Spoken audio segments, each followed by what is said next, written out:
semester, it's several months.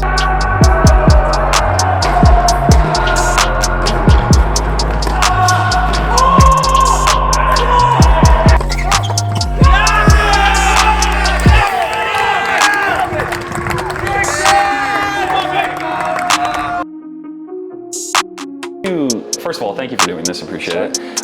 How did you choose Baylor? What was this process like for you? Yeah, actually my recruiting process was really long. I took a long time to decide whether I was going to come to college or continue playing on the Futures circuit. Mm-hmm. Obviously it's a big move for international students, even though I speak English, it's still, I'm still, moving, 4,000 or 5,000 miles away from home. And yeah, I know I kind of annoyed the coaches a lot that were recruiting me because it took so long. But when I visited Baylor, it just felt like home. I didn't want to be somewhere that was in like a major city or anything. I was coming from London, kind of wanted something that had enough around, but just felt like home. Mm-hmm. And yeah, Baylor kind of really did that for me, and the people here as well, like just all the teammates, the staff, coaches, and then all the professors. I just were fantastic, so it just felt like it was the place for my personality, and I thought I would fit in really well.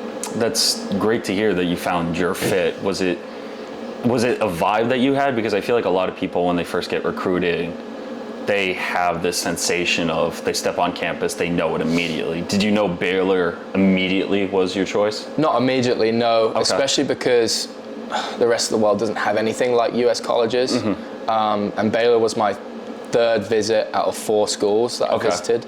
So like obviously my first visit was very like overwhelming. I was like, okay, wow, I've never seen anything like this before. And then you see each school and you're like, this is just insane, because Europe and the rest of the world has nothing like it, at least in a university system.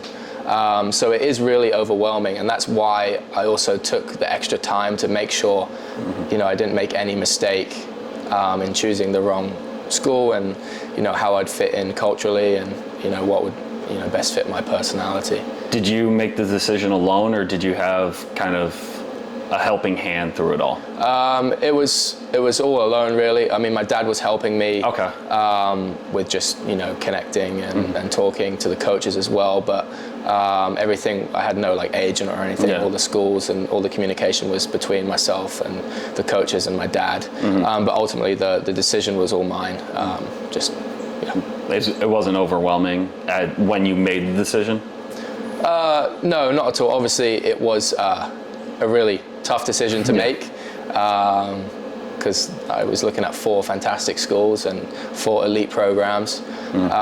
So it was kind of stressful, weighing up all the options and everything, but actually once I kind of made the decision, it was kind of easy one. Yeah, it was an easy one, and it was reassuring, and I was kind of glad that long process was over. Just nice and easy, fit right into Baylor. And for you, for this journey, at least at Baylor too, what was the biggest adjustment to college tennis versus future tennis? Because some people say it's different mentality in terms of playing or how people react to certain points. But what do you think is the biggest difference between the two? Yeah, that's a good question. I think obviously you're playing for something bigger than yourself. You're playing for a team, you're playing for a school. If you're playing futures, it's just you, and that's it. So you've only got yourself to worry about. Whereas, if you're playing on a team, of course you have to worry about yourself to be the best you can be for the team and your teammates. But you also have to worry about them, try and help them, help the coaches, whoever's involved in the team. But that's actually a special feeling, because in tennis it is a very lonely individual sport. So when you do have the opportunity to either play for your country or play for a college and something bigger than yourself, it is like an amazing opportunity, and something that tennis players really are grateful for. And for you too, did you style your game after anyone, or how did you develop your own game, or find that way that this is how I want to play for my college career, possibly pro career? I mean, my game has always been pretty like risk and reward throughout my whole life. I would say I'm a pretty aggressive baseliner. I love to come to the net, but also I've kind of got every shot in the locker. I like to use my slice. It's probably one of my best shots, and my volleys. So I've got like all-round game, and I can, mix it up, serve volley, play aggressive. I can defend pretty well. Use the slice to kind of change up rhythm and kind of mess up my opponent's rhythm. So I've got a bit of everything, but I like to go for my shots and play aggressive. Did you have an idol growing up? Rafa and Murray have always been my two idols. Well, that's very controversial. Yeah, Rafa, just from a very, very young age, just the way he plays, the way he is as a person, the way he competes, and same with Andy. I mean, what he's done for tennis in the UK and just tennis in general, it's just he's a phenomenal role model to look up to, and I've had the pleasure to practice with him a lot of times and get to know him pretty well, and he's just a great role model and someone I look up to a lot. So, in doing our research on you, I'm gonna say we didn't know that you practice with Murray. What's it like playing with someone that's won multiple Grand Slams? Yeah, it's so I was his practice partner during 2016 Wimbledon, the second one he won. Okay, so you're the good luck charm. Maybe. Okay. I was playing juniors then, and he's very good at selecting the best junior 18 and under in the UK to kind of practice with him. But if you don't do a good job, you don't get asked back. So thankfully, I did a good job, and we practiced a few times before Wimbledon, and then for his first and second rounds, and then I played my junior, so I missed the third and fourth round. Okay. And then I lost in juniors, and then I did quarterfinal onwards right through to the final. And that was just an amazing honor and privilege, obviously getting to know Andy and Lendl.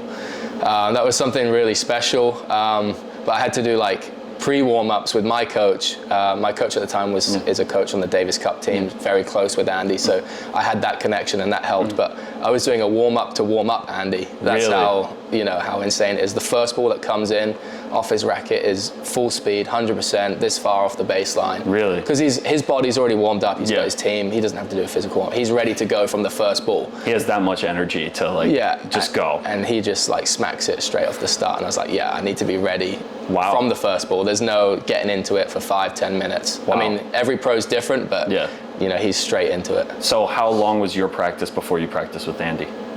I don't know, 15 minutes. Okay. I thought you were gonna say I have to practice an hour just to play. It was just 10 minutes with him. No, it was just so I was feeling the ball and ready for him to come at me.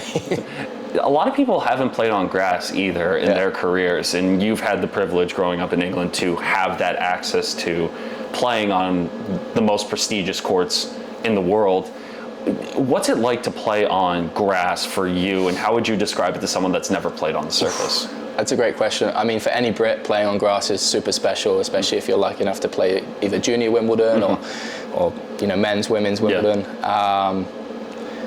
And there's always that buzz in the summer when the grass court tournaments come around, because we have a bunch of challengers and then obviously Queen's Club and everything. It's just, there's a great set of events leading up to Wimbledon. So any Brit is just super fired up about that, especially if they get to play. And we kind of know how to play on grass. Okay. We only play on grass during that season. It's not like we have a crazy advantage, over other people. Okay. We're not practicing on it. There's no indoor grass courts. No. Okay. So that's that's a bit of a myth, when they say, we practice on it so much. We might get 2 weeks more or 3 weeks more than so it's the pros. It's not even that big. No, it's not. Maybe a month at max. Yeah. But as soon as the grass courts are ready, then and the pros have finished their clay season, and they can go on the grass. Yeah. But it's we don't have loads more time. But I think if you think about the years that you kind of accumulate to playing on grass, you kind of adjust your game, you know what to expect, whereas a lot of people come in and they have no idea how to play on grass. So that's the advantage that we have, and we know we have a lot more belief and confidence over the opponent. So Christ. New to the grass court surface, what would be your first piece of advice when they first adjust to grass? You got to stay very low, because obviously the ball doesn't bounce that high. And even for any pro, I know at least me and others, when the first few days of transitioning onto grass, your glutes, your adductors, groins are so sore. Just because it's also really hard moving on grass. Just think about just stopping and moving hard. You can't. You can't. Like you have to take so many extra like mini steps, and your muscles have to work harder because it's not a hard surface. And you have nothing to kind of grip onto. Exactly. And when you have those shoes too, like with the studs in them, do they actually help you, or is it? Okay. Yeah, like if you can't.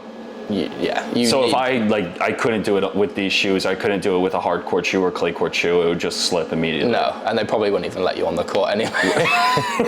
That's probably true. One thing that we found out about you play drums and guitar. Just or drums. bass. Just drums. Drums? Yes. I do have a guitar, but I only play drums. Okay. Are you still playing drums now? Yes. Are you a big music guy? Huge. Huge? Yeah, it's a huge part of my life. I think I've been playing drums since I was like 5 or 6. Wow. I have a nice electric kit in my room, in my apartment here.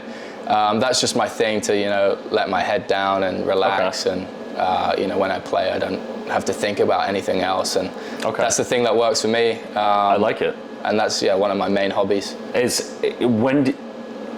have to ask, did your parents hate you for a really long period of time when you first started picking up drums, or was it an acquired taste by your parents? No, I think they were kind of the ones that like pushed me into it a little bit. I love it. My dad made sure I like listened to a lot of music and a lot of different music growing up as a young kid, and it kind of just went from there. And a bunch of my mates in primary school, elementary school, we had a really good drum professor at the school. So there was actually like 5 of us that kind of started around at a similar time. That's awesome.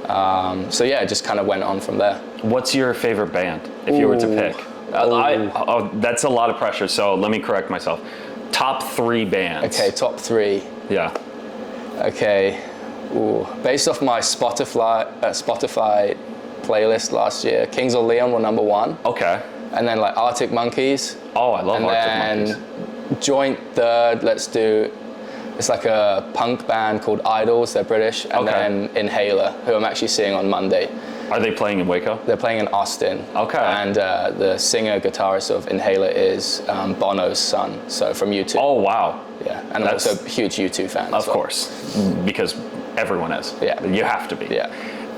Did you have someone to look up to for drumming, or do you have a favorite drummer that I can say model, but I would say like that you loved watching or perform? There's a few that stand out. So Chad Smith from Red Hot Chili Peppers. Classic. Ginger Baker, who's a really, really old drummer. He was crazy. And then like classic like Keith Moon. Okay. I've watched like so many documentaries on these guys and the world's best drummers. That's what I kind of do in my free time, so yeah. Are you in a band? No, but I wish I was. that would be, away from tennis, that would be my other dream job. To be in a touring band, yeah. Can you sing? No, not anymore. I like it though. And thank you again for doing this, I appreciate it. So I'm gonna finish with this question. What's your goal for the 2023 season? Okay, personally or for the team? Let's go both. Okay. Well, for me, obviously, get healthy again. Yeah. Because I haven't been healthy the whole season. I had a few health issues. I'm really excited to obviously get back on the court in however many weeks that takes. Yeah. But I'm going to be feeling fresh. I'm going to be hungry. I'm going to be ready. Mm-hmm. Maybe some of the other teams and players are going to be tired because it's, coming into postseason. Yeah.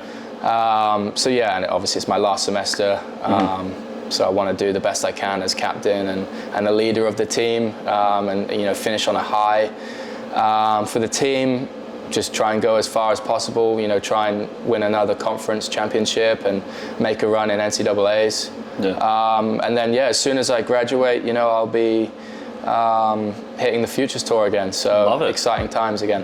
Awesome. Thank you, Finn. I appreciate it. You're welcome.